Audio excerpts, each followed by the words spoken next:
What is up, Nerf Nation? I'm Naptown Nerf, and today we are going to be building and reviewing this.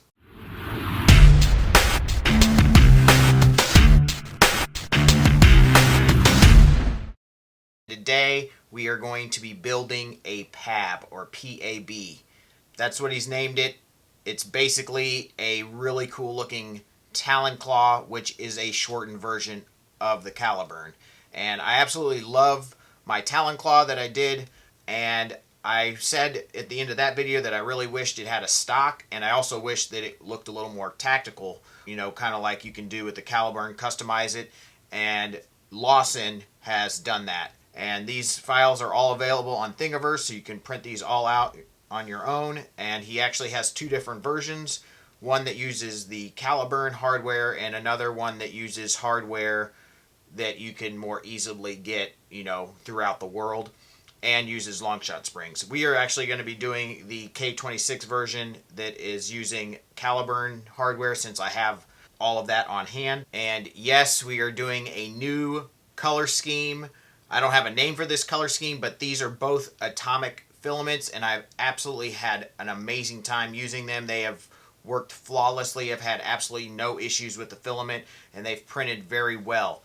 These are a Starlight Gray, which is a kind of a glittery, darker gray, which I think is really cool looking, and then the Starry Night filament, which is like a blue purpley kind of iridescent color with also some glitter in it. So it looks really, really cool, and I absolutely love it. So one thing I want to note real quick, if you're printing this on your own, make sure that you use support material, especially when doing the front piece here. You need support to hold this up. And then I didn't use support on the back part. This one printed fine. I used a brim though to hold that up.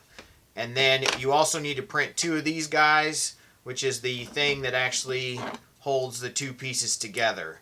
Now if you have a really tall printer, something that prints taller than my Prusa Mark III, then you might be able to do this all in one shot, but this is a pretty cool way to connect the two pieces, and then we will have a Picatinny rail across that. So that's pretty cool. I also used support on these parts, which was a little hard to get out of these sections. These parts came out pretty well, but you know, you definitely want to use support here and a brim to hold that up.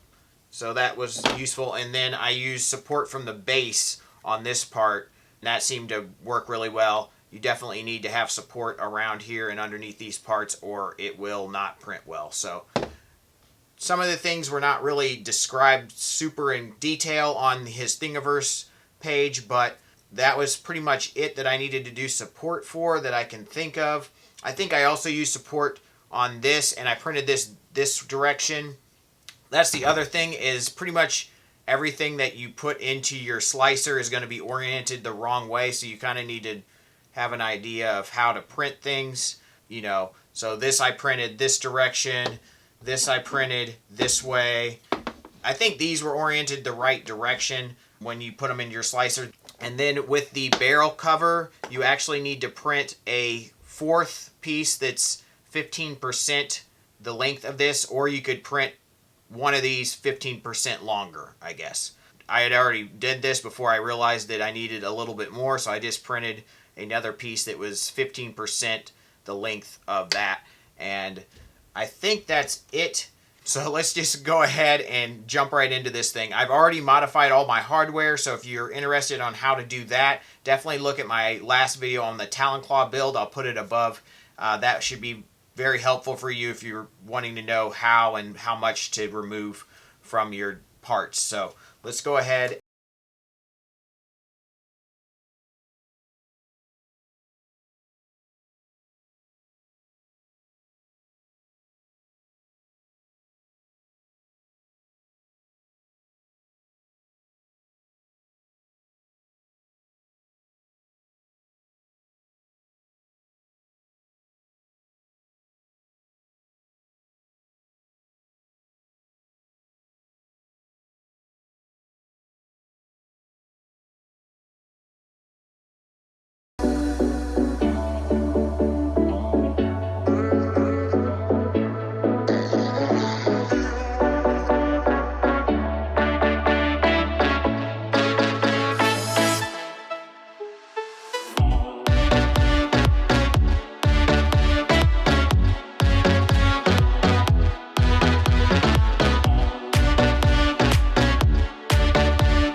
Alright, so things were going pretty well. There's a few issues, or sort of issues. One issue and one thing that I didn't really know about.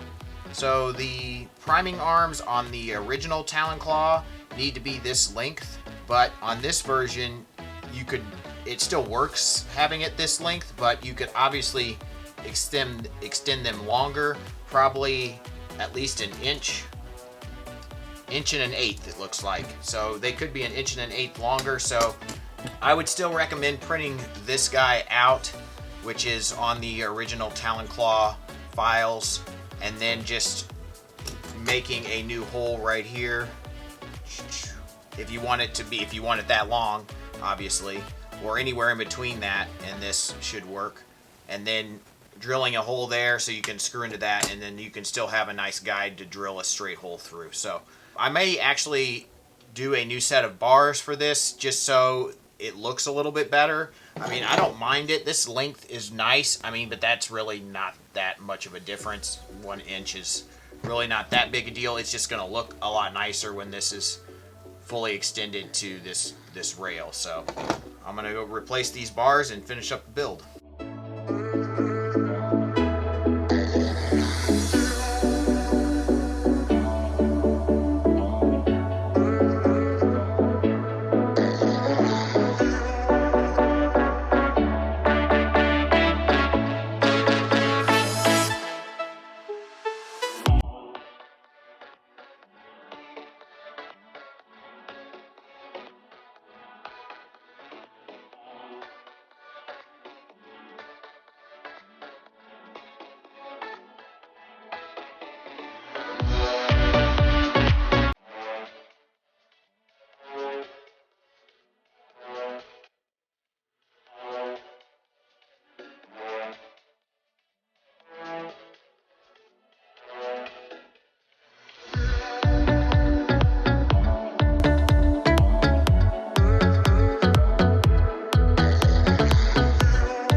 Alright, you guys, so hopefully you found that build overview slash somewhat of a guide helpful.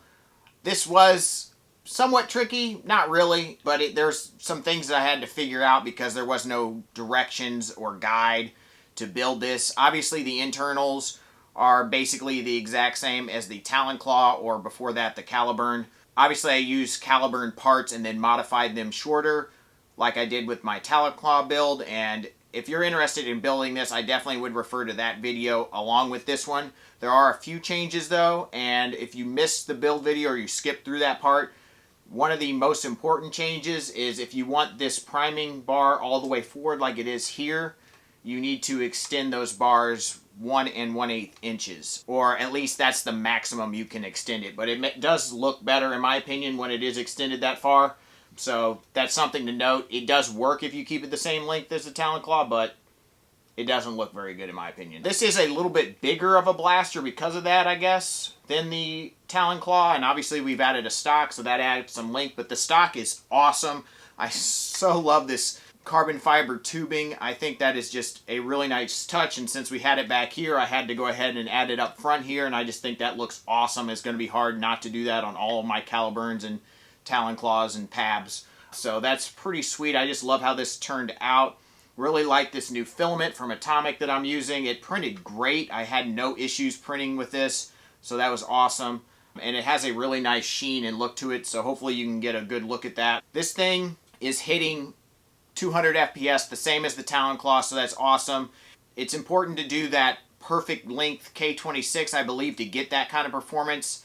I think it's like 23.5 links or something like that, and this is an out of darts K26 spring, so it may be a little bit more powerful than the McMaster one that comes usually with the Caliburn kit. I'm not sure. But yeah, you'll just have to play with that. I've tried to go a little longer in this build, but it ended up messing up with the sear and getting stuck. The spring got stuck on the sear, so I went back to the same length I did with the Talon Claw, and it was perfect. So hitting, between that 190 and 200 FPS. I'll go over some of the things you want to know if you're trying to build this that I haven't already talked about.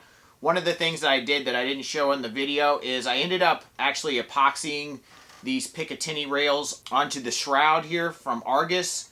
I had a bit of a problem with it bowing in, which kind of made it rub and affect the priming handle.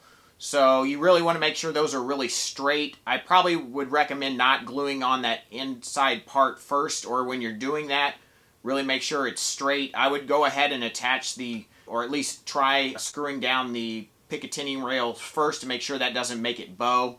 But I was able to get it straight, and now it doesn't rub very much. I mean, there's still a little friction because it is pretty tight in there, but it's much, much better. And I even added a little glue in the top portion here on the underneath side, and then sanded all the underneath side down so we would get a little less of that 3D printing on 3D printing friction noise, which has helped a lot. The biggest thing I don't like about this blaster, and this is the PAB 1, which uses the Caliburn parts because I have those on hand. The PAB 2 is probably going to be more popular across the world, as you can kind of find those parts readily anywhere and don't have to get them from Slug or McMaster. But nevertheless, I wish the PAB 1 would have used pretty much all Caliburn size hardware, because there's a lot of different types of hardware that he used for this, and it's a little annoying having to go buy so many different things. It is what it is. I just didn't know exactly what to get for a lot of things, but I asked him questions and he was very helpful, so I appreciate that. The screws that you connect in through the stock to make it lock down are M3 16mm screws. I think he recommended 15mm, but I wasn't able to find 15, but I used 16 and it worked just fine. So it probably also depends on what size head or what type head screw you use. I'm not sure what he used, but this is the only thing I could find and it seemed to work. I got it at Lowe's. I probably would recommend going to a place like Ace if you're trying to source this hardware just for one project. It's easier just to buy 2 screws and then buying like a whole pack of them, but I went ahead and bought a whole pack because I plan on building more than just one of these. Then the screws that lock on this shroud, which obviously I don't have any screws in it now because the actually screw ports up here do not line up for whatever reason. I don't know if this is just mine, but it seems like it should line up perfectly, but the holes in the, I guess, the spreader piece are a little too far back from the screw ports where you're supposed to put your screws in. So that doesn't line up. He used M2.5 screws that were 6mm long, I guess, to lock this part on, but I didn't know that. I actually used 440 screws up the top, and those were a little too big, but I didn't know that it was a different hardware. I just assumed that it was 440 screws because, Caliburn parts, but evidently not.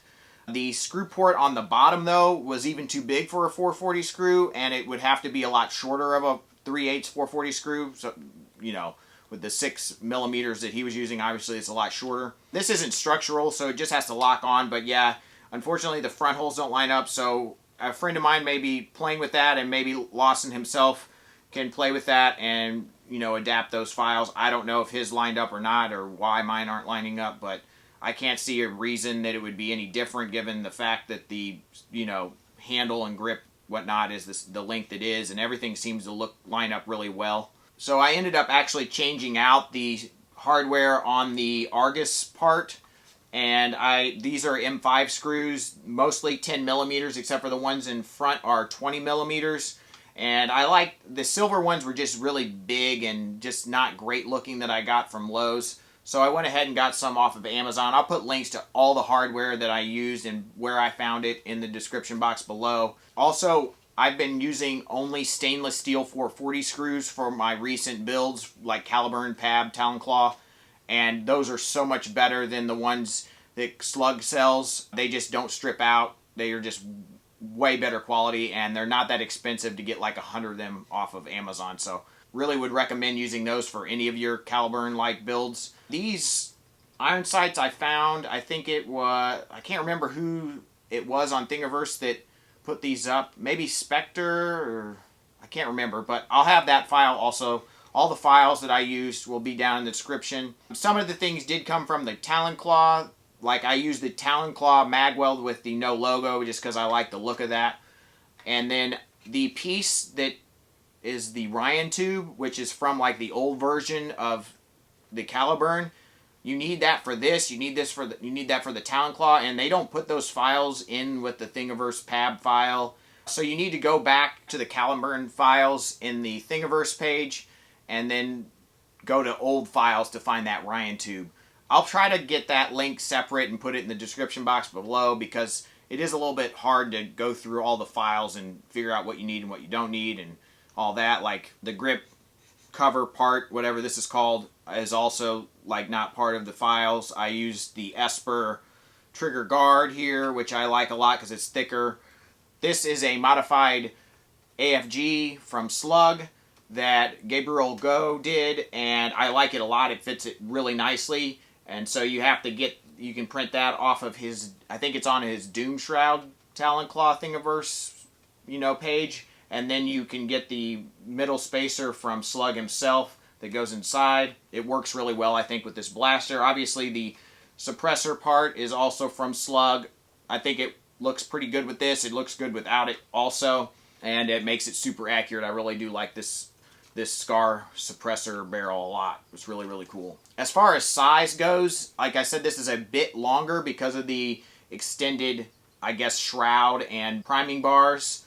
And then obviously with the Scar on there, makes it longer too. But in terms of like foregrip to grip and even like grip to stock, it's very similar to like a long shot size without all that bulk. So, I put it up against my Exus 2 and it was very similar length, priming, grip length and all that. So it's a nice size. Small, but not really small, I guess. But yeah, I just love how this thing turned out. I think it's absolutely gorgeous, and I probably will be building another one to sell possibly at FoamCon and InWar. So let me know in the comment section below if there's certain colors that you guys would like me to print this in. And yeah, I think it's a pretty sweet blaster, and I highly recommend you guys printing one off. Just, I feel like hopefully this video was helpful to kind of give you all the hints and what to kind of do and what not to do that I had to learn throughout the process, as I'm one of the first to actually build this blaster. But yeah, thank you guys so much for watching. Smash that like button. Please subscribe. Think about supporting me on Patreon. Don't forget to ring the bell for notifications, as YouTube really just does not like to promote my videos at all lately. So that would be greatly helpful to you, for you being able to find my videos and see my videos when I post them. And as always, guys, peace out.